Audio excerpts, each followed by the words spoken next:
Et salut tout le monde, salut Geoffrey, j'espère que vous allez bien. Dans cette vidéo qui est du journal de bord de la Greg, je crois quasiment la 20e, ça fait bientôt 20 semaines qu'on est rentré, on doit être genre sur la 18e. Je vais commencer par parler du DS que j'ai eu cette semaine, puis ensuite parler de la leçon que j'ai eue cette semaine. Et ensuite après je répondrai à des commentaires qui m'ont été posés la dernière fois. Je voudrais y répondre, mais je vais devoir sûrement écrire beaucoup, donc en fait autant que je fasse celle-là. Comme ça je pourrais être un peu plus clair en même temps et ça m'évitera d'avoir écrit un gros pavé. Globalement, dans la semaine, euh, il faut savoir donc que, comme je l'avais dit hein, la semaine dernière, janvier c'est un mois où en général c'est assez compliqué pour moi, donc j'avais pas mal d'appréhension. Il y a des petites choses que j'avais pas forcément dit qui faisaient également que j'avais une certaine appréhension. Ça faisait un petit bout de temps que j'étais malade. Bon, je vais pas forcément revenir sur mon état de santé en détail, mais il faut savoir que ça s'est un peu dégradé depuis la prépa. Et j'ai régulièrement des maladies qui sont pas folles à traverser. Là, ça fait genre un mois que j'étais malade, genre 3 semaines en vrai. Donc je me demandais si ça allait continuer. Le fait que j'ai eu un rythme de sommeil aussi un peu chaotique sur les derniers jours des vacances, ça fait que j'étais pas complètement recalé. Bon, j'ai déconné, faut pas le faire ça, mais tant pis, je l'ai fait. Euh, Ça fait que j'ai eu des petits soucis à dormir sur les premiers jours, donc notamment dimanche soir et lundi soir. Après, ça va, je me suis recalé comme il faut. Donc j'avais aussi un peu peur de ça parce que les jours d'avant, j'avais aussi eu des petits soucis. Voilà, donc quand on réunit, et plus d'autres trucs, mais je rentre pas forcément dans les détails, mais il y avait aussi d'autres trucs. Et donc quand on remet tout ça, ça fait que j'avais un peu d'appréhension pour les semaines qui arrivaient. Surtout que j'étais quand même resté sur une performance qui moi m'avait un peu déçu dans le devoir d'avant les vacances. Où en fait j'ai oublié d'en parler mais on me l'a rendu avant les vacances. Et donc en effet j'avais été un petit peu déçu. Je vais pas forcément détailler exactement tout ce qui fait qu'à mon avis j'ai fait un truc qui était pas à la hauteur de ce que j'aurais aimé faire. Parce qu'en fait aujourd'hui je considère que j'ai eu plein de réponses et c'est surtout les réponses que je vais apporter dans cette vidéo. Donc voilà, j'ai démarré la semaine avec un petit peu de pression. Évidemment pas une grande patate non plus. Et globalement, donc j'ai eu un premier DS où j'ai eu le résultat genre le lendemain. Et c'est trop cool parce que ça s'est bien passé. Et je pense que ça a confirmé énormément de choses dont j'avais déjà vu parler avant les vacances. Et j'ai l'impression que ça va finir un peu parce que là il me reste plus que 6 épreuves écrites, hein, mes concours blancs et mes vrais concours. Donc je pense que ça y est, j'ai réussi à répondre un peu au dernier moment, mais juste à temps, à tout un tas de choses qui me perturbaient depuis le début d'année. Donc je vais en profiter pour vraiment un peu faire un récap et dire, à la fois formuler les problématiques que j'avais et en même temps formuler des réponses que j'aurais aimé entendre plus tôt, mais bon tant pis.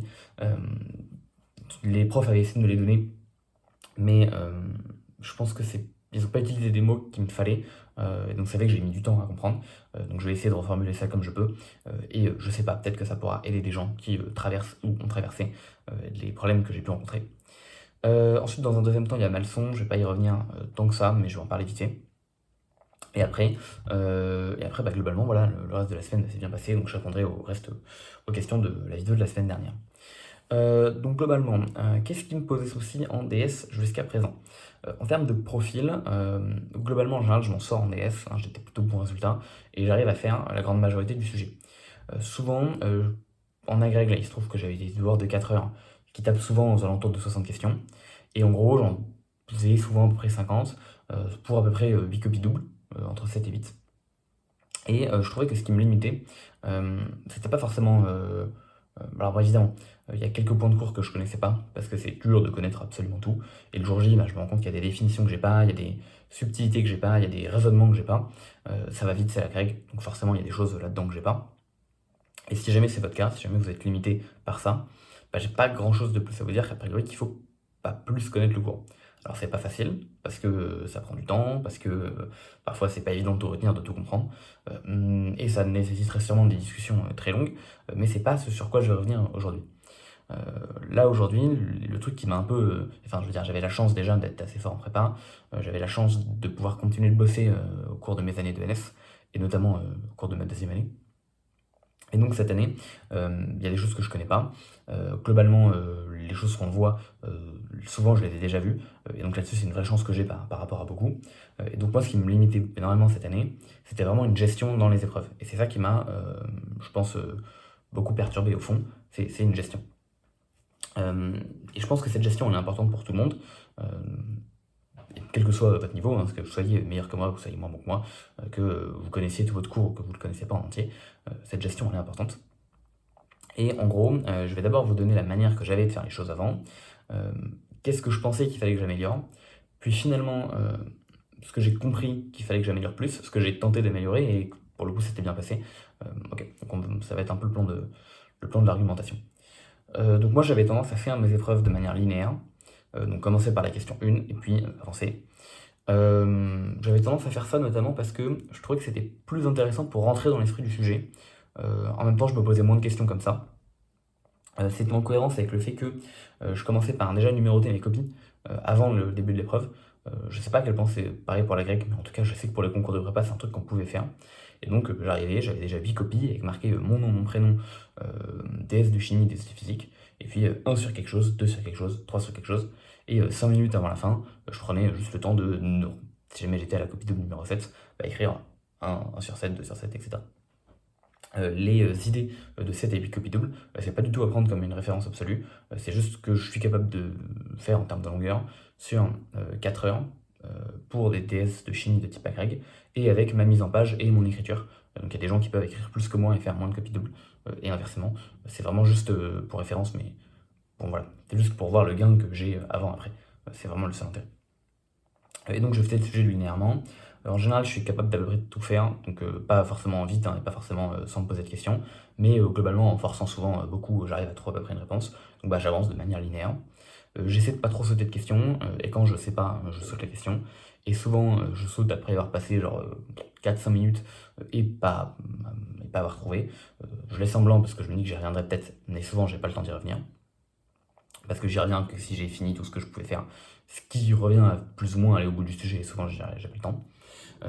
Et donc voilà, j'avance petit à petit. Euh, Quitte à me rendre compte vers la fin du sujet que, enfin, parce que je le savais dès le début, hein, je feuillette le sujet quand même au début, mais quitte à arriver dans des parties où il y a des choses que je préfère, mais bon, tant pis. Et puis voilà. Souvent, donc, je termine pas, parce que je sais pas, s'il y a 60 questions, j'en fais 55, et puis du coup, je bute sur les dernières. Enfin, j'ai pas le temps de les traiter, et j'ai pas le temps de revenir en arrière faire ce que j'ai sauté. Et donc voilà, je rédige beaucoup. Je rédige beaucoup, mais ça, je vais y revenir juste après. Euh, J'avais tendance aussi, je pense que ça se voit un peu, je suis quelqu'un qui peut être assez rapide à démarrer. Et donc j'avais tendance à essayer de me dire, ok, si je veux essayer de finir le sujet en soi, il faut que je fasse après 15 questions par heure. Donc j'ai essayé de maintenir ce rythme de 15 questions par heure. Souvent la première heure, je faisais largement plus, donc j'étais autour de 20, et petit à petit mon rythme décroît, ce qui est normal, hein, la fatigue, etc., plein de choses. Souvent le sujet devient aussi plus dur. Et donc souvent je finissais un peu par m'embourber et m'enliser et à patauger de plus en plus, jusqu'à du coup pas finir la chose. Et donc moi ce que je me disais c'est ok, globalement, alors comme je le disais au tout début, hein, je pense être capable, si on me met dans une pièce blanche avec un sujet, des feuilles illimitées et un stylo, en y passant suffisamment de temps, je peux sûrement à peu près tout faire. J'aurai forcément des réponses où j'aurai pas bon, hein, mais je dois pouvoir formuler une question, enfin une réponse pardon à toutes les questions. Évidemment c'est pas le cas de tout le monde et je sais que j'ai une chance à ce niveau-là. Et si c'est pas votre cas, je l'ai déjà un peu dit, hein, mais l'idée c'est qu'il faut en soi trouver le temps de passer plus de temps à bosser, ce qui est pas évident du tout. Et je sais que c'est une chance que j'ai à ce niveau-là. Mais malgré tout, on voit que j'arrive pas malgré tout à faire le sujet en 4 heures. La preuve, hein, j'ai pas eu que des 150 sur 150 de toute l'année. Donc c'est qu'il y a des choses que je fais pas bien. Moi je me disais, ok, ce qui me manque, c'est qu'il me manque à chaque fois 5 petites questions à la fin. Et donc c'est que je gère pas assez bien mon effort. Et je voyais vraiment ça comme un type qui se dit ok, j'ai une course à faire, je sais que j'en aurai pour 40 km, et puis j'aimerais bien faire, ouais je crois qu'un marathon c'est 42, donc j'aimerais bien faire mon marathon en 2 heures. Bon je sais que c'est le record du monde mais vous avez l'idée. Moi j'aimerais bien faire mon marathon en 2 heures, et puis voilà, je vais gérer mon effort comme ça. Et en fait moi juste je me cramais trop vite sur le début, donc après j'étais trop fatigué, et finalement je courais un rythme de course qui était optimal, et du coup je faisais genre 2h30. Moi c'est comme ça que je voyais mon truc. Et donc pendant pas mal de temps cette année, c'est ce que j'ai dit ici, si jamais je vais vous épargner l'effort d'aller voir toutes les autres vidéos précédentes, ce que je me suis dit c'est donc, il faut que je gère mieux mon effort. Quitte à démarrer moins vite, même si je sais que j'ai la capacité de démarrer très très vite, et que ce serait des concours de vitesse sur 1 heure, j'irai très vite, donc quitte à faire ça, et essayer voilà, de mieux gérer le truc. C'est ce que j'ai tenté sur certains sujets, c'est mieux passer sur certains sujets que sur d'autres. Typiquement, il y a un sujet de physique où du coup c'était super, j'ai réussi à avoir un excellent rythme. Il y en a d'autres où c'est un peu moins bien. Mais in fine, je continue un peu de buter. Et avant les vacances, le sujet que j'ai eu a été, je trouve, une révélation intéressante. Dans le sens où en gros, c'était un sujet où, on savait qu'on allait avoir de l'orga et autre chose et moi j'avais vraiment envie de faire de l'orga parce que c'est un truc que j'aime beaucoup, heu et donc je suis arrivé le matin en me disant: «Je veux faire de l'orga». En fait, il y avait genre 25 questions d'orga et 25 questions d'autre chose et manque de bol, l'orga commençait à la question 26 et donc j'ai, avec ma méthode, fait mon sujet de manière linéaire. J'ai buté comme pas possible sur les 25 premières questions, parce que même si c'est des choses que je savais globalement faire, c'est des choses que je ne voulais pas faire et ça se ressentait, donc mon cerveau n'était pas concentré et j'attaquais pas ça avec entrain. Donc c'est que j'ai beaucoup ramé. J'ai fini du coup par passer et sauter des questions, malgré tout parce qu'il fallait que j'avance, mais en y passant beaucoup trop de temps, vis-à-vis du nombre de points que je récupérais. Pour finalement arriver à la partie orga au bout de genre 2 heures, faire la partie orga, en 2 heures et en fait arriver à la fin, pas avoir le temps de revenir sur le début, et même la partie orga la faire pas si bien qu'il faudrait parce que je suis déjà fatigué, je suis déjà frustré et cetera. Donc je m'étais dit: «OK, c'est cool, j'ai quand même réussi à sauver les meubles», et en effet, j'ai fait un truc qui, en vrai est une bonne copie malgré tout. J'aurais évidemment pu faire mieux et c'est tout l'enjeu de ce que je suis en train de raconter là. Mais j'ai sauvé les meubles et je m'en étais arrêté là. Et là on voit qu'il y a 2 alors il y a un souci qui apparaît directement, quand je raconte ça, il y a un autre qui on voit pas tout de suite, mais que j'ai déjà raconté avant. Le souci qui apparaît ici, c'est que, l'analogie de la course elle est sympa, mais un DS, ça se fait un peu dans le sens qu'on veut. C'est-à-dire que, évidemment, il faut éviter les copies puzzle parce que c'est relou pour le correcteur. Donc je vais pas commencer par faire les questions 25 sur ma première copie double, et puis ensuite attaquer la question 1 sur la quatrième copie double. Mais c'est pas comme un marathon. Rien ne m'empêche de commencer au 20e kilomètre, de courir du 20e au 40e, puis de me téléporter au premier et de finir l'épreuve du premier au 20e. C'est-à-dire, au cas où l'analogie n'est pas assez claire, rien m'empêche de commencer la question 25, de finir jusqu'à la 50, et puis ensuite, avec le temps qui reste, de faire de la 1 à la 24. Tout ce qu'il faut, c'est derrière remettre les choses dans le bon sens, dans le correcteur. C'est-à-dire, renuméroter les copies comme il faut. Et évidemment, comme moi je m'imposais une manière linéaire de faire la chose, de par le fait que je prenais 5 secondes de gain pour numéroter la copie 1, 2, 3, 4, 5, 6, 7, 8 avant le début de l'épreuve, et bah forcément ça c'est une flexibilité que j'avais pas.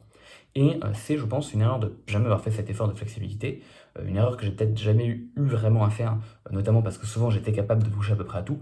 Donc il y a rarement un moment où question 5 j'étais hard bloqué jusqu'à la question 25, ce qui, pour le coup ici m'a porté préjudice, même si encore une fois je le répète, hein, c'est vraiment une chance que j'ai à ce niveau-là.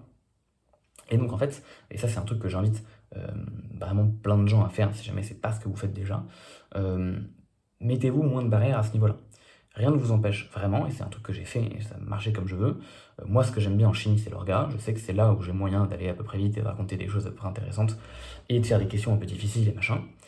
Désormais, ce que je vais faire, hein, je vais ouvrir le sujet, je vais spot l'orga, et s'il y a de l'orga de la question 37 à 44, eh ben, je vais faire les questions 37 à 44 d'orga. Je vais les faire sur une copie double que je numéroterai plus tard, probablement 4 sur 50, enfin 4 sur 8, si c'est les questions 37, peut-être même un peu plus. Mais voilà, rien m'empêche vraiment d'aller spot ça. Et forcément, déjà, en remodelant le sujet un peu comme je veux, bah, rien aussi m'empêche quand il y a une question où je vois qu'elle est un peu bourbier et tout, j'ai pas trop envie de la traiter maintenant, de laisser ça pour plus tard. Donc passer à une autre copie double, quitte à y revenir après. De toute façon, souvent il y a quelques questions qui s'enchaînent bien, donc autant que je les fasse. Et vraiment, je pense que cette manière fractionnée et d'aller faire les choses, bah, en tout cas ici, m'a beaucoup mieux servi. Puisque donc c'est un sujet d'orga spectro. Globalement, moi j'ai décidé de commencer par faire l'orga.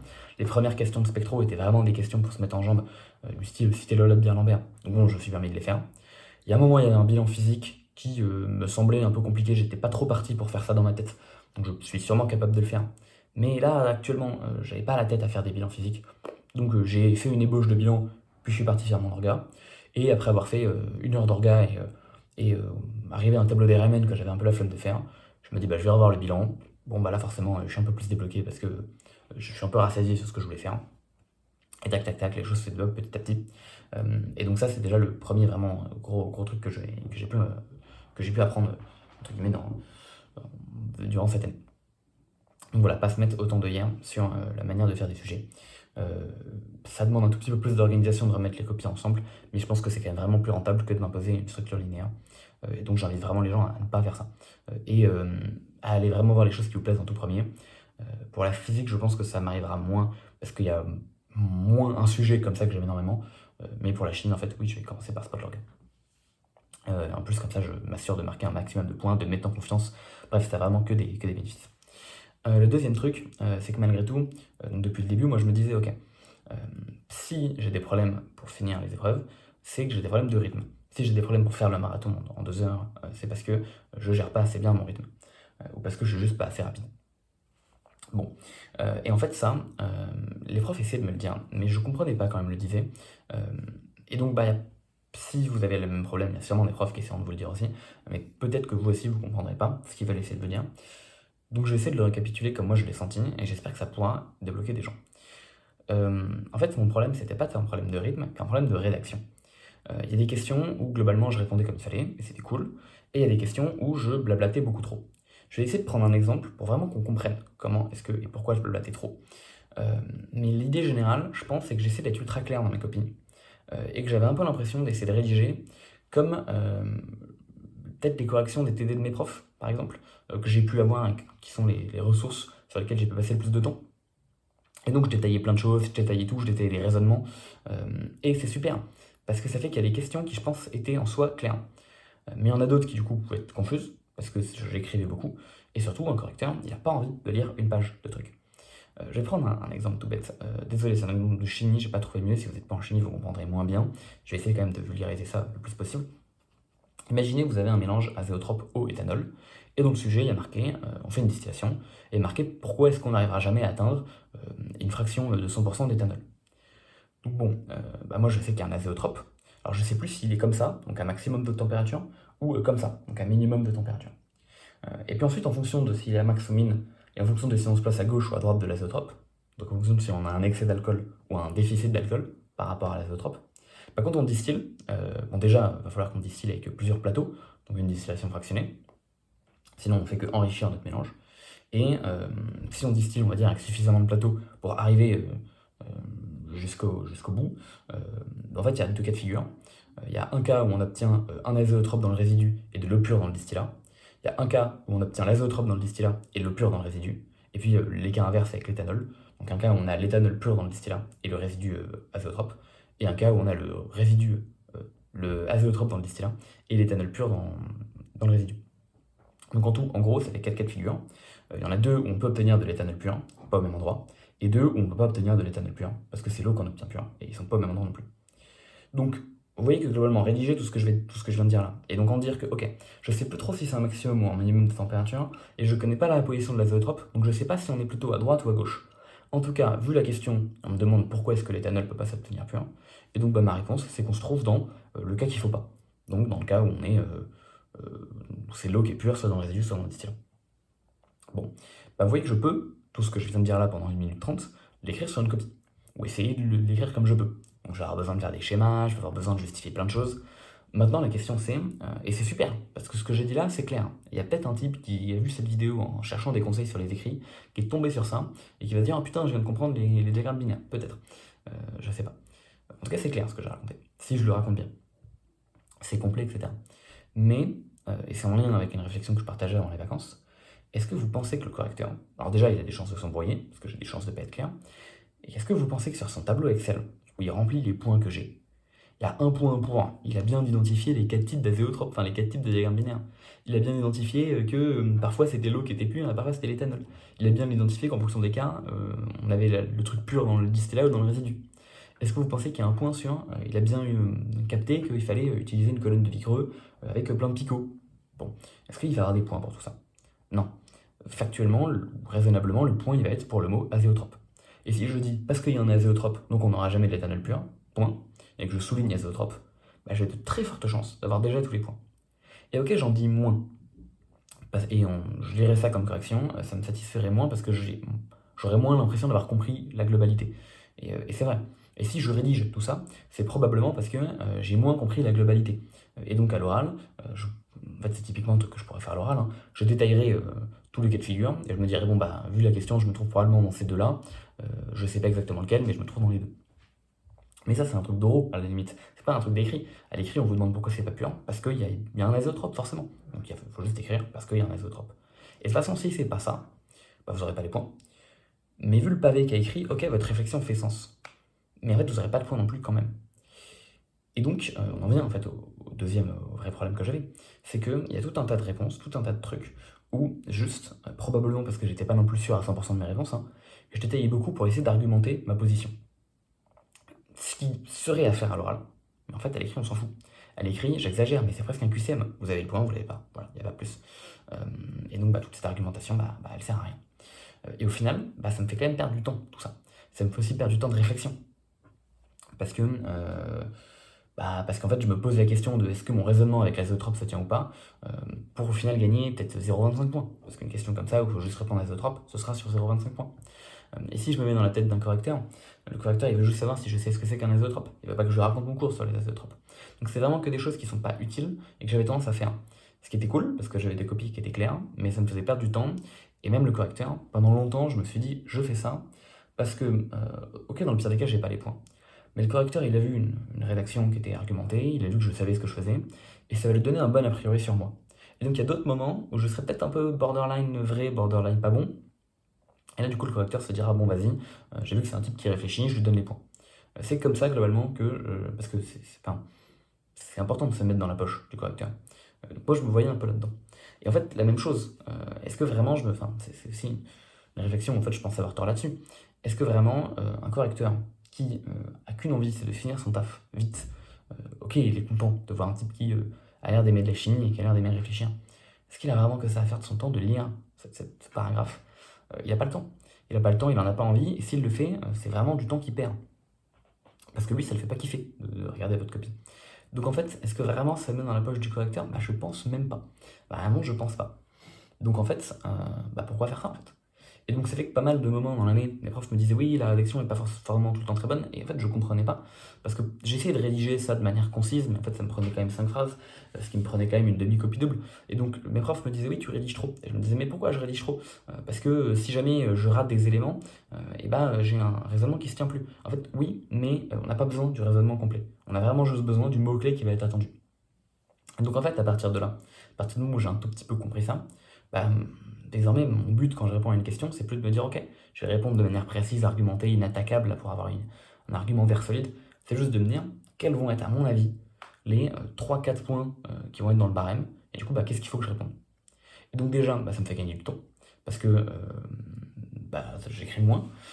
Et ça me permet également, je pense, d'être un peu plus. Enfin, d'avoir simplement une meilleure rédaction. Parce que donc, avant de lire une question, là où avant j'essayais de répondre automatiquement comme un robot pour essayer d'en faire le plus possible, le plus vite.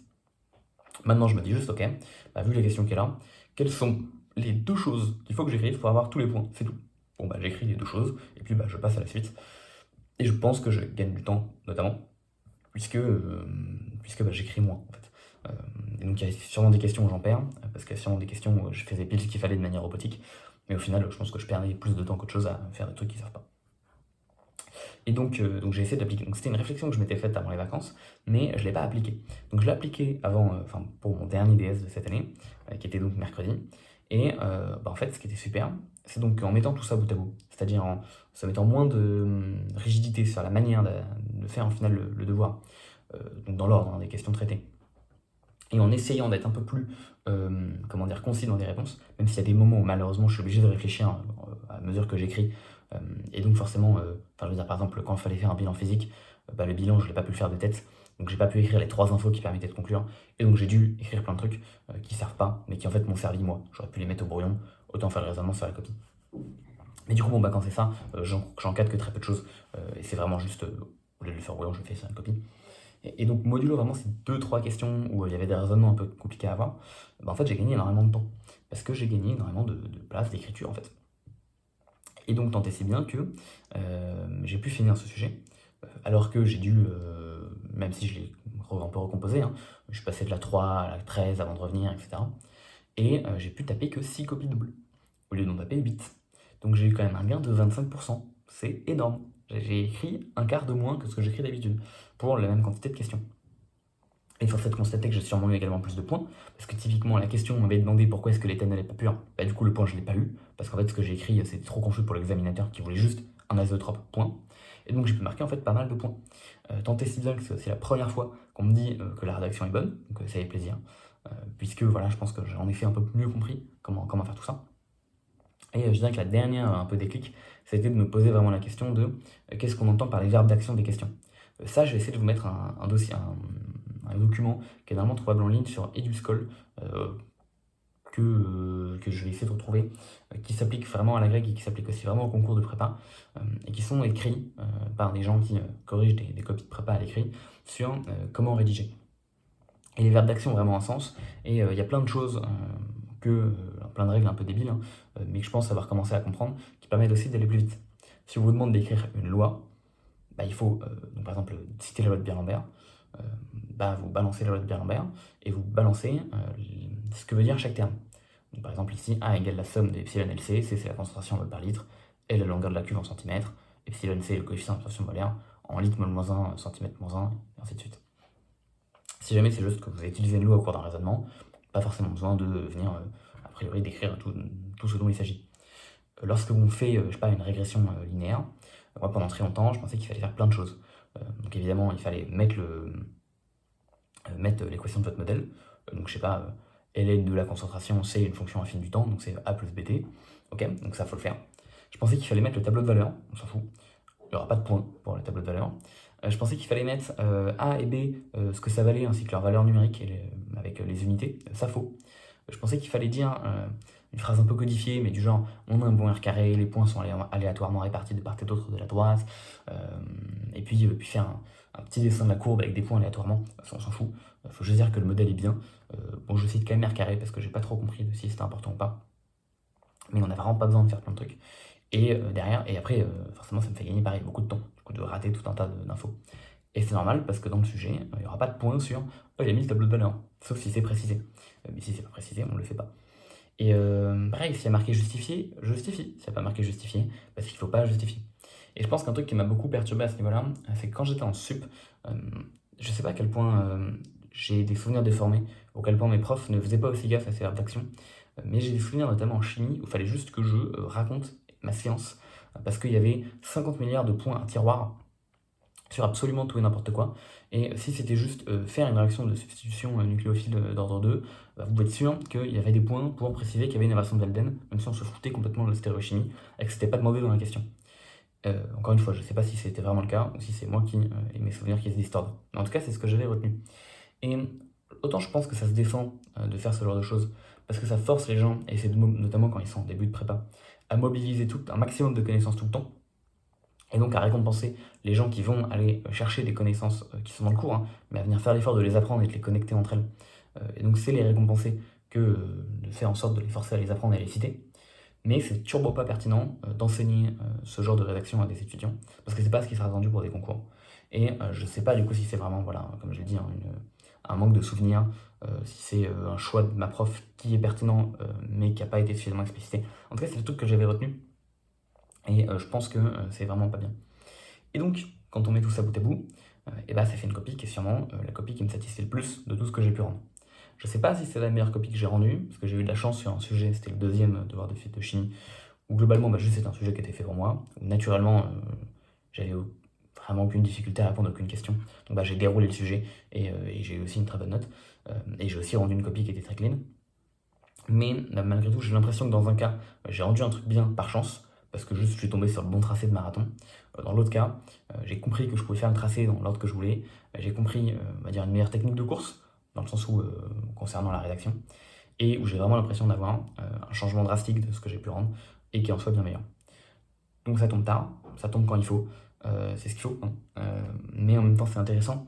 Je pense que ça fait partie des choses que je voulais un peu montrer dans cette année, de voir comment est-ce que quelqu'un qui a une difficulté, qui est la mienne, hein, qui m'est propre, peut être partagée mais n'est pas forcément universelle, va essayer de se confronter toujours à cette difficulté, en tentant des choses, en restant actif, en se posant des questions sur qu'est-ce qu'il peut faire pour aller mieux, en tout cas pour faire en sorte de régler ce problème, quitte à se tromper sur toute la ligne et s'en rendre compte plus tard. C'est tout à fait ok. Mais là, je pense avoir une réponse, c'est super, parce que j'ai pu théoriser une réponse, j'ai pu essayer d'appliquer cette réponse, et j'ai pu avoir un retour positif sur cette réponse. Tant et si bien que je suis à peu près sûr de ça, et donc évidemment, si j'avais le luxe d'avoir beaucoup d'autres DS, je continuerai de l'appliquer, pour voir si en effet c'est vraiment béton. Il m'en reste 3, donc je verrai pour la carte blanche si c'est plutôt bien ou pas, mais j'espère que ça se passera bien, pour arriver serein, en tout cas au niveau de la rédaction, et de comment aborder les épreuves au moment du concours même. Voilà, donc c'était un peu long, mais ça me semblait important de raconter tout ça. La deuxième chose qui s'est passée cette semaine, c'était une leçon que j'ai eue. Donc pareil, c'était une leçon d'orga, hein. Là je pense que vous comprenez qu'on a un peu plein de trucs d'orga en ce moment, ce qui ne me déplaît pas. Globalement, la leçon s'est très bien passée. Euh, je dirais que de manière juste tout à fait personnelle, en fait, étant donné que j'ai répété ma leçon avec mon binôme juste avant, qui m'a fait corriger plein de choses et que toutes les choses qui m'a fait corriger étaient ultra pertinentes, le fait que ça se soit ultra bien passé, j'ai quand même l'impression que c'est un travail un peu commun que j'ai rendu, même si évidemment c'est moi qui ai fait la prestation. Ce qui, je pense, enlève un tout petit peu le fait de me dire, ok, ma leçon s'est très bien passée, je sais comment faire des leçons. Euh, Puisque, en fait, si j'avais pas répété avec mon binôme, ma leçon se serait moins bien passée. Donc évidemment, on continue d'apprendre, hein. De toute façon, on n'est pas là pour les concours. Enfin, les concours, c'est pas tout de suite, notamment les oraux. Donc voilà, je dirais que malgré tout, c'est positif, avec un tout petit bémol de tout seul, j'aurais quand même pas fait ça. Euh, donc évidemment, ce qu'il faut faire dans ce cas-là, c'est apprendre. Donc malgré tout, je suis content d'avoir pu reconnaître que les conseils qu'il m'a donnés étaient pertinents et les incorporer. Je suis content d'avoir su les incorporer comme il fallait. Et je suis content parce que je pense encore un petit peu plus mieux cerner pourquoi est-ce que ce que j'ai fait, je l'ai pas bien fait, et comment est-ce que j'aurais pu mieux le faire. Tant et si bien que voilà, je me rapproche, je pense un petit peu de cerner ce qu'il faut que je fasse comme il faut que je le fasse. Donc là-dessus, c'est cool. J'ai pas forcément tant de choses à raconter en soi sur cette leçon, hein, parce que comme ça c'est bien passé, forcément j'ai pas 50 milliards de trucs à raconter. Mais bon, voilà, j'étais dans les temps et tout, non vraiment c'était cool. La fin de la semaine, ça a été une semaine qui était incroyablement, non, j'allais dire peu productive, hein, faut pas exagérer non plus, mais c'est vrai que je suis pas mal sorti en fin de semaine, là, parce que début de semestre, enfin début d'année, il y a pas mal de gens que j'ai pas vus depuis longtemps, et il y a pas mal d'activités sociales qui se sont mis à être à ma disposition. Je pense que ça va continuer pour encore une petite semaine, et après je vais essayer de nouveau un peu plus bosser, j'ai pas trop envie de me fatiguer en fait surtout, j'ai pas trop envie de me fatiguer. Là, j'ai déjà plus court le vendredi, donc ça veut dire qu'à partir de maintenant, je vais avoir mes vendredis full libres pour bosser comme je veux. Globalement, ça va être le temps de commencer les annales. J'aurais pu en commencer maintenant, hein, parce que là, les écrits arrivent vite. Donc on est déjà un peu dans cette dynamique, hein. J'ai presque plus de cours de chimie, j'ai presque plus de cours de physique. Donc on est déjà un peu dans la dynamique de révision. Là, j'ai encore quelques DM à finir, il m'en reste genre un. J'ai encore quelques cours à apprendre, genre un. J'ai encore une leçon et un montage à préparer. Et après, je serai vraiment. Enfin, une fois que j'aurai fait ces quatre choses-là, évidemment, bon, j'aurai mes concours blancs, mais mes concours blancs, je vais les réviser comme si je révisais mes vrais concours. Et donc, à partir de là, j'aurai vraiment juste des révisions à faire. Donc voilà un petit peu le mood dans lequel je suis. C'est déjà un peu une préparation pour des concours. Concernant cette préparation, ça va être l'occasion de répondre aux questions des internautes. Je vais essayer de faire vite parce que c'est déjà 32 minutes 30 de vidéo. Elle est longue celle-là, j'avais des choses à raconter. J'avais dit dans la vidéo précédente que je comptais faire plein d'annales cette année. Et il y a quelqu'un qui me dit très justement, mais Louis, lorsque tu faisais des vidéos sur la prépa, tu as déconseillé de faire des annales. Euh, Pourquoi est-ce que d'un coup d'un seul tu changes comme ça d'avis? Et je vais essayer d'apporter tout ça parce que j'ai pas dû être suffisamment clair dans la vidéo précédente. En effet, je déconseille à la grande majorité des gens de faire des annales de concours pour réviser leurs écrits. Et pour ça, je vais essayer, en gros, euh, pour moi, un DF, une épreuve écrite, c'est deux choses. C'est premièrement savoir la science qu'il y a derrière, parce qu'on va vous demander de savoir la science qu'il y a derrière. Et deuxièmement, c'est maîtriser les codes en soi de l'épreuve. Euh, à titre purement personnel, je pense que vous l'avez compris par tout ce que j'ai raconté avant, la science qu'il y a derrière, c'est pas le truc qui me pose le plus de problèmes cette année. Je sais que c'est une chance, encore une fois, hein, je l'ai déjà répété, et je sais que c'est clairement pas partagé par la majorité. C'est rare les gens qui arrivent globalement à leurs écrits en maîtrisant de manière décente quasiment tout. Euh, et c'est justement pour ça que c'est rare que je conseille aux gens de ne pas faire d'anal. Je reviens sur ça juste après. Donc ça c'est le premier truc. Et ensuite le deuxième truc, c'est bien beau d'avoir toute cette connaissance, mais il y a aussi une certaine méta à l'écrit, et il faut la maîtriser. Et donc ça c'est typiquement maîtriser la rédaction, savoir qu'est-ce qu'on nous demande quand à telle question, etc. Toutes les problématiques que j'avais cette année. Bon. Et je pense que la majorité des gens qui sont en prépa, je dirais 99,9% des gens qui sont en 3,5, et probablement une grande majorité de 5,5 aussi, même si ça a moins de chances de vous arriver en 5,5, ce qui risque le plus de vous poser problème au concours, c'est pas tant de pas savoir comment rédiger, c'est pas tant de pas savoir gérer vos efforts dans un DS, parce que des devs, vous en avez tapé une fois par semaine, toutes les semaines pendant 2 ans. Ce qui va vous poser problème, c'est la science qu'il y a derrière. C'est du fait qu'on va vous demander de trouver le rendement de Carnot pour cette machine thermique, et vous allez être en mode, mince, je sais plus comment faire. Et C'est vraiment ça. Et donc en fait, maintenant la question c'est ok, qu'est-ce qu'il faut que je bosse? Et donc ensuite, comment il faut que je bosse? Quand j'étais en prépa, ce qui me posait souci, c'était être capable d'être à l'aise sur tout le programme. Et le meilleur moyen d'être à l'aise sur tout le programme, c'est de revoir vos cours et de refaire vos TD. Parce que votre cours et vos TD balayent tout le programme de manière efficace et comme il faut.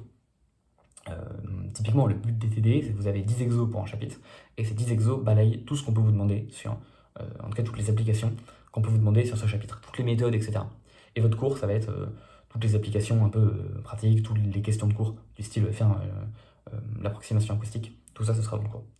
Et donc, si vous maîtrisez le cours, et si vous maîtrisez vos TD, factuellement, vous êtes capable de répondre à toutes les questions du sujet. Ensuite, ce qui peut vous permettre, enfin, ce qui peut vous, malgré tout, vous continuer de vous freiner, c'est de pas gérer votre temps comme il faut, pas répondre aux questions comme il faut. Et tout ça, justement, ça s'apprend en faisant des DS, ça s'apprend en faisant des annales, et c'est en faisant ça, et notamment en regardant des corrections d'annales, euh, si possible officielles, que vous allez être capable de vous dire, ah bah ok, cette question, j'aurais répondu avec une tartine, en fait, il suffisait d'un bon mot-clé, le bon mot-clé c'était azéotrope, donc bah voilà, j'aurais pas dû faire ça. Et voilà, c'est juste ça en fait. Et je pense que l'écrasante majorité des gens ont vraiment à gagner en revoyant leurs cours et en revoyant leur TD, parce que vous avez fait des sujets toutes les semaines pendant 2 ans, et ce qui va vous bloquer le jour J, ce sera pas de ne pas savoir comment rédiger une question, c'est que vous ne savez pas comment faire cette question. Il vous manque le savoir scientifique derrière. Ça, je pense que c'est le cas de tous les 3,5, et je pense que c'est le cas de la grande majorité des 5,5. Les gens à qui ça va pas arriver en prépa, c'est les gens qui sont excessivement bons, en tout cas suffisamment bons pour maîtriser vraiment tout le programme de prépa comme il faut. En tout cas sur une matière à minima, ce qui est, je pense, turbo rare. Et à mon avis, c'est impossible d'être comme ça en 3,5. Et c'est, en tout cas sans cette période de révision, et c'est moins improbable, mais faut pas se leurrer, la grande majorité des 5,5 en sont pas là non plus. Et donc en fait, si vous n'êtes pas dans ce cas, vous avez vraiment tout intérêt à consacrer vos 2 semaines de révision, à revoir vos TD et à revoir vos cours, plutôt que de faire des annales.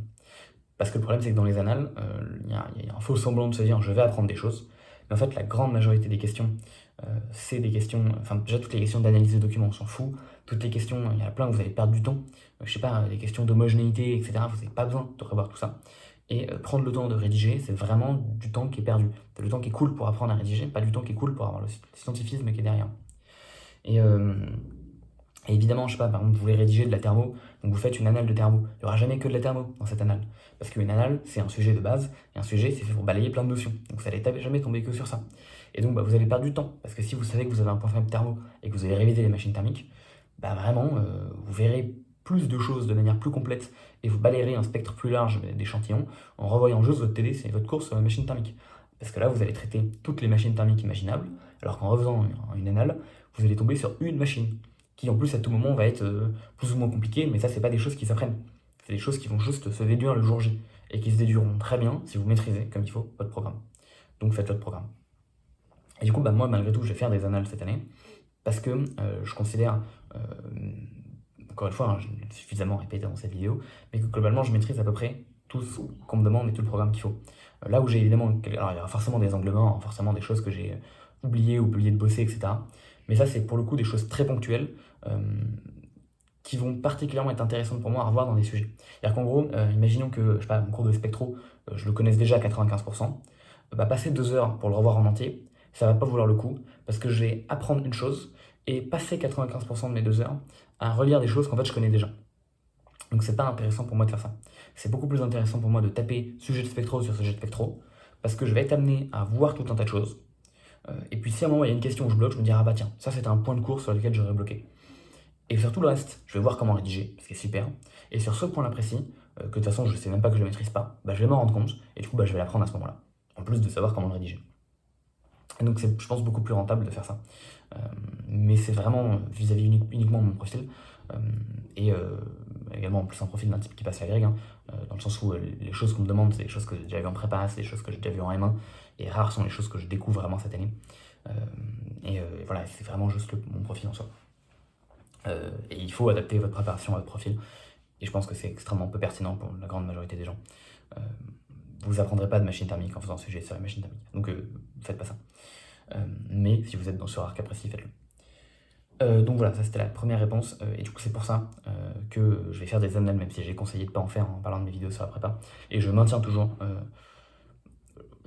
je connais pas qui vous êtes parce que je vous ai pas rencontré, que je vous ai pas parlé, mais je parierais sur le fait que peu importe qui vous soyez, vous n'avez pas d'intérêt à faire des sujets d'anal, même si je me tromperais forcément pour moi une ou deux personnes. Et enfin, la deuxième question, c'était est-ce que tu comptes faire un planning de révision pour les écrits? Et ça, alors moi, mon planning de révision, là, je ne l'ai pas encore de fou, parce que même si je suis déjà dans une dynamique de préparation d'écrits, mes écrits sont mi-mars, donc il me reste encore 2 mois, et puis j'ai encore des concours blancs avant, j'ai encore des cours qui se terminent, etc. Donc vraiment, ça me laisse du temps pour réviser, à me laisser du temps, pardon, pour réviser, mais je suis pas encore dans mes révisions plans. Pour les gens qui sont en prépa, je sais pas si j'aurai l'indécence de faire un planning de révision universel, parce qu'encore une fois, ça va dépendre des gens, ça va dépendre de votre profil, etc. Je ferai pas le même planning pour un 5,5, pour un 3,5, je ferai pas le même planning pour quelqu'un qui est globalement très bon et pour quelqu'un qui est un peu moins bon. Et même, hein, vous avez tous des forces, hein. Je veux dire, deux personnes qui ont les mêmes rangs et les mêmes moyennes, c'est pas des gens qui ont les mêmes faiblesses et les mêmes points forts. Bref, tout ça pour dire que je pense que c'est trop personnel pour que je vende un planning universel comme ça. Et en plus, même ça dépend de la filière. Bref, je pourrais en faire un pour le PC, pour le programme de PC, je pourrais pas du tout en faire un pour d'autres programmes. Donc je vais pas faire ça. Malgré tout, globalement, ce que je peux conseiller, c'est, même des conseils assez globaux, hein, c'est en fait probablement des conseils que j'ai déjà dû donner. Je pense pas que j'ai beaucoup changé d'avis depuis 2 ans. Essayez de commencer vos révisions dès le mois de février, enfin dès les vacances de février. Ce que je vous conseille de faire, c'est ce que d'habitude vous faites en 2 semaines. Là, vous essayez de les faire en une semaine. Et la semaine qui reste, vous commencez à réviser les trucs. Appuyez majoritairement les révisions sur la spé, parce que souvent la spé se construit au-dessus de connaissances de sup. Et donc en général, revoir les cours de spé vous permettent de revoir aussi majoritairement les cours de sup. Il y a certains points de la sup que vous ne voyez pas du tout et sur lesquels vous construisez rien. Je pense par exemple au polynôme pour la filière PC. Je pense que c'est pareil pour la filière psy. Pour la filière MP, j'en sais rien, mais ça ne m'étonnerait pas. Je pense à l'induction pour la filière PC. La filière psy, vous faites un peu de moteur par-dessus. Je crois que c'est un peu pareil. Peut-être que c'est un peu moins nécessaire. Pour la MP, j'en ai aucune idée. Donc voilà, toutes ces notions qui sont vraiment pas réinvesties. Je pense à l'optique géométrique, où globalement, vous finissez l'optique géométrique en sup, il n'y a rien d'autre de plus à voir. Donc ça, pareil, c'est des notions qui peuvent un peu être oubliées. Ça peut valoir le coup de les revoir. Maintenant, bon pareil, je vais parler à des PC, mais globalement, la thermodynamique de sup, vous en refaites en spé. En général, vous en faites un peu plus. Je sais pas à quel point ça vaut vraiment le coup de revoir ça en détail. Pareil, globalement, vous verrez que les trucs de sup sont souvent beaucoup plus faciles que ce que c'était dans vos souvenirs. En tout cas, moi, c'était clairement le cas. Je me souviens que j'avais galéré sur l'électricité, machin. Bon, en fait, j'ai revu les lecs, j'ai réalisé que c'était juste loi des mailles, loi des nœuds, et que je faisais tous les exos avec ça. Donc j'ai arrêté de trouver ça galère. Donc n'hésitez pas à prendre un peu de temps pour vos révisions de sup, mais concentrez-vous majoritairement sur les révisions de spé, sauf si vous savez que vous avez quelques lacunes sur des points précis, hein, bien sûr. Et puis moi, ce que je faisais, c'est que globalement, j'ai essayé d'alterner des chapitres de maths, enfin des journées maths, journée physique, journée chimie. J'ai essayé d'organiser des chapitres que j'aimais bien, alterner avec des chapitres que j'aimais moins. Donc je sais pas, vous l'avez compris, j'aime bien l'orga, je vais faire un chapitre d'orga, et entre eux, j'allais faire un chapitre de maths d'un truc que j'aimais pas, genre du calcul diff, voilà. J'essaie de me concentrer sur la relecture du cours, vraiment en priorité, et souvent ensuite de faire un, deux exos de TD sur le chapitre que j'avais fait durant l'année, donc je les refaisais, parce qu'évidemment je ne sais plus forcément tous les faire par cœur, et des exos qui m'avaient marqué comme apportant vraiment quelque chose de positif par rapport à, je sais pas, une méthode très particulière qui me semble importante et qu'on n'avait pas vu, ou un truc un peu stylé que j'avais envie de revoir. Je sais pas, en mécaflux, un truc que j'avais corrigé sur ma chaîne, du style simplifier le Navier-Stokes en fonction des directions quand on a un problème qui est pas équivalent avec les directions, ou vider la cuve à la fois lorsqu'on se place en régime permanent et lorsqu'on se place plus en régime permanent. Donc je crois que c'est l'écoulement de Torricelli, mais je suis plus sûr qu'il s'appelle comme ça. Sinon c'est vraiment juste une cuve que vous videz avec un petit tronçon au bout. Bref, c'est que des trucs qui moi m'avaient marqué comme étant sympas quand je les avais fait, et donc que je referai quand je ferai, enfin si jamais je bossais même mécaflux. Et globalement, essayer de passer, alors ça va vraiment dépendre des chapitres, hein. Il y en a qui sont très longs, il y en a qui sont très courts, mais ouais, je sais pas, peut-être essayer de vous dire. Enfin, de toute façon, vous allez être amené à faire plusieurs chapitres par jour. Pour titre d'exemple, j'ai essayé de faire toute l'électromag en une journée, puisqu'il faisait une journée costaud, hein, mais faire toute l'électromag en une journée. Je sais pas, je pense qu'il y a moyen de faire une demi-journée sur l'élec, d'y passer 3 heures, et puis ensuite de passer une demi-journée sur l'optique ondulatoire, et puis de finir avec de l'optique géométrique. Et puis je vais pas te finir en faisant la moitié de la méca. Je pense que tout ça, ça se fait en une journée, parce que c'est des notions qui sont assez élémentaires. Bon, vous voyez un peu l'ordre d'idée. Mais là-dessus, essayez vraiment de prendre. Vous devez à peu près vous connaître maintenant. Donc essayez en amont de faire un planning qui vous semble le plus adapté à le temps que vous mettrez à faire les choses. Et donc je vous conseille à commencer à faire ça dès février. Globalement, si vous y passez, normalement vous aurez 2 semaines avant vos concours. 3 si jamais vous passez pas l'X. qui, je sais pas pour cette année, mais normalement tombe en premier. Vous aurez, donc si vous prenez une semaine en plus pour les vacances de février, ça vous fait 3 à 4 semaines, c'est largement ok. En février, moi j'avais commencé à réviser les choses pour début d'année de SP, et ensuite à partir de mi-mars, là, enfin de fin mars, début avril, quand c'était vraiment les révisions, bah, j'ai attaqué tout le reste, hein, donc j'ai sweep tout le reste de ma SP. J'avais fini par les derniers chapitres qu'on avait vus pour me laisser le plus de temps de digérer avant de réviser. C'est toujours mieux pour apprendre des choses, d'espacer vos périodes de révision. Donc si j'ai fini sur le calcul diff le vendredi, je ne l'ai pas revu le samedi, premier jour des révisions. Je l'ai revu à la fin. Et puis voilà, essayez de voir comment ça se passe. En termes de temps de pause, essayez de faire des journées qui sont intenses, mais vous avez malgré tout l'occasion de dormir et de prendre du temps pour vous poser un petit peu, que ce soit pour aller faire un peu de sport, aller marcher, je sais pas, faire cuisiner avec votre famille, j'en sais rien. Ou juste scroller sur Insta, enfin n'importe qui vous repose. Lire un bouquin si jamais vous faites ça. N'hésitez pas à faire ça. Et en termes d'anglais-français, je sais que moi j'avais tendance à uniquement réviser ça les veilles des examens d'anglais de français. Je ne sais pas si c'est la meilleure solution là-dedans et je trouve que de toute façon j'avais pas le temps de faire autre chose. Donc voilà, je vous conseille de faire tout ça et de faire pas d'anal parce que ça prend trop de temps. Si jamais éventuellement vous êtes en 5,5 et que votre planning il reste encore de la place, soit vous reposez, soit vous faites des annales si vous avez le temps d'en faire. Et globalement sur une semaine, moi je faisais 6 jours de taf assez intense, genre 8 heures de taf par jour. Et après, je faisais une journée sur les 7 où je faisais rien du tout. Ce qui me permettait de. Ou alors je faisais une demi-journée, quoi, parce que j'étais dans la sauce. Mais voilà. Et essayez de vous prévoir aussi, ça vous permet d'avoir une demi-journée. Enfin, par exemple, si le dimanche vous avez prévu de rien faire, bah, si en fait finalement vous n'arrivez pas à faire de planning, ça vous permet d'avoir un petit peu de temps pour déborder. Sinon, faites rien la veille, voire si même possible les 2 jours avant les concours. Donc prévoyez rien dans votre planning à ce moment-là. Juste dormez, reposez-vous, et mentalement comme physiquement. Et puis voilà, c'est vraiment le mieux que je puisse vous dire. Et pour bosser, ouais, moi du coup j'ai essayé de faire 8 heures, d'avoir un rythme qui est d'abord basé sur votre rythme de sommeil naturel, donc moi de manière un peu tardive, et petit à petit essayer de vous recaler sur le rythme des concours, pour pas faire comme j'ai fait entre les vacances de décembre et le début de cette semaine, être complètement décalé, donc pas faire ça. Comme ça vous dormirez bien avant vos concours et vous serez bien. Les concours ça commence tôt, hein, donc faut se coucher tôt à la fin, donc quitte à faire du 21h 6h en rythme de sommeil, vraiment c'est ce qu'il faut. Et puis voilà, sinon essayez de garder le smile, je vous assure que c'est important. Appelez vos potes si jamais vous êtes pas bien, vous serez content de vous appeler. Parlez à des gens de votre famille, parlez à des potes qui sont en dehors de la prépa. Vous êtes en concours, si jamais vous avez envie de les tunnel pendant 1 heure, si c'est vos potes, vous pouvez les tunnel pendant 1 heure si vous n'allez pas bien. Vraiment le conseil, hein, c'est malgré le fait que ce soit des périodes un peu intenses, qui peuvent être stressantes et tout, c'est facile à dire, essayez le plus possible de vous mettre dans des conditions où vous pouvez être bien, vraiment. Mettez toutes les chances de votre côté pour avoir la banane. Et du coup voilà. Et donc essayez de commencer vos révisions aux vacances de février. Je vous déconseille vraiment de partir au ski et tout. Autant en première année, je sais que ça peut se faire. Autant en 2A, moi je trouve ça chaud. Il y a des gens qui le feront, hein, des gens qui l'ont fait dans ma classe. Enfin, c'est pas parce que vous partez au ski que vous n'allez pas réussir vos concours, hein, loin de là. Mais je déconseille de le faire. Dans ma tête, on est déjà un peu dans les révisions à ce moment-là. Voilà, je pense que j'ai répondu à tout. Semaine prochaine, j'ai rien.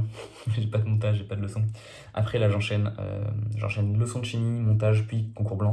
Donc je vais avoir au moins un truc à raconter toutes les semaines. Et puis je vais aussi petit à petit essayer de me mettre à faire des annales. Dès que j'ai fini de préparer tout ce qu'il faut que je prépare, je vais essayer de commencer petit à petit. Voilà, donc je vais essayer de vous mettre aussi le site qui a été rédigé par des gens qui corrigent les concours sur comment rédiger. Voilà, je vais essayer de retrouver ça et de vous le mettre en description, voire en commentaire. Et puis voilà, sinon je vous souhaite une très bonne semaine. Désolé pour la vidéo de cette semaine, c'était long, mais j'avais des choses à dire. Et puis voilà, très bonne semaine et puis à la semaine prochaine. Allez, bye!